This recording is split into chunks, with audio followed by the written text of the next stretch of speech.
So it's June 20th. Yesterday was Juneteenth, June 19th. Apparently some black folks back in the 1860s didn't know they'd been freed by Lincoln. It took about 3 years for them to figure out that the Emancipation Proclamation had been signed. So you got all these pundits, all these angry types,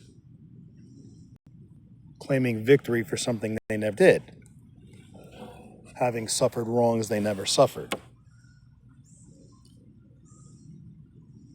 And I'm thinking they should be happy because we've had the first mulatto president, and by that I mean Obama, whose mother was a white woman and whose grandfather found a black mentor named Frank Marshall Davis, apparently a known communist, probably the biological father, because the Obama senior guy doesn't look anything like Barack.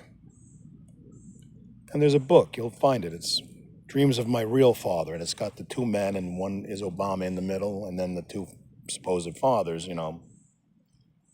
He looks exactly like Frank Marshall Davis. Exactly like Chelsea Clinton looks like Webb Hubbell. Look that up. But the point of this is, in effect, stolen valor. None of these black folks ever marched on Selma. They weren't there holding up signs in the days of the bus boycott. They didn't burn Watts. They weren't at the 1968 Olympics shouting, Attica, Attica. People have a habit of laying claim to valor they never had. It's like these guys with the Medal of Honor, and they're wearing way more brass than they're entitled to. And then it occurred to me, I served briefly, trust me, no particular valor. It came with a very, very special Naval Reserve commission, and I did my thing. Uncle had my number. For a while, I was a floating target, no particular valor. If anything, I still owe the nation. But on July 4th, 250 years, right? 1776, 2026. By some quirk of fate, we happen to be alive at this time. I would like to go to some remote location that I have,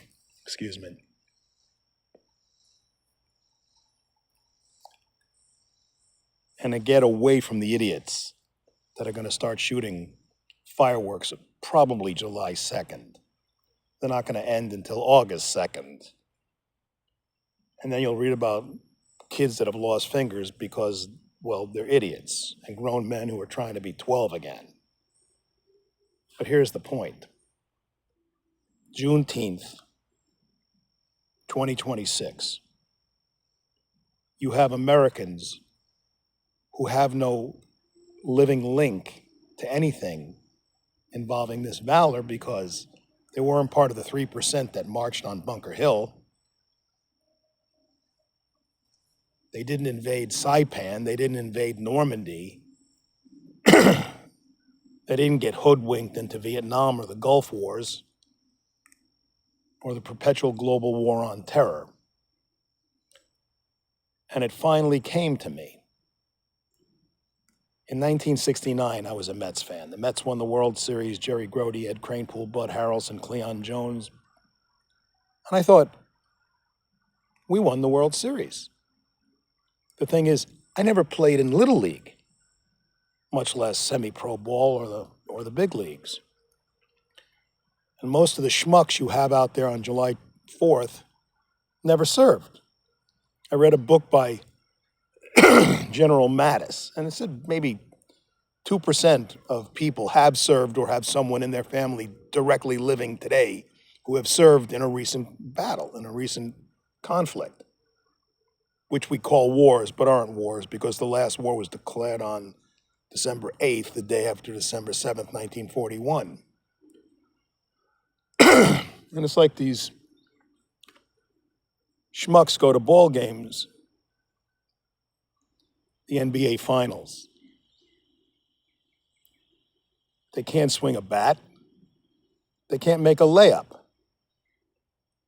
So just Everybody, cool your jets. Be grateful for what you have and get back to work. Amen.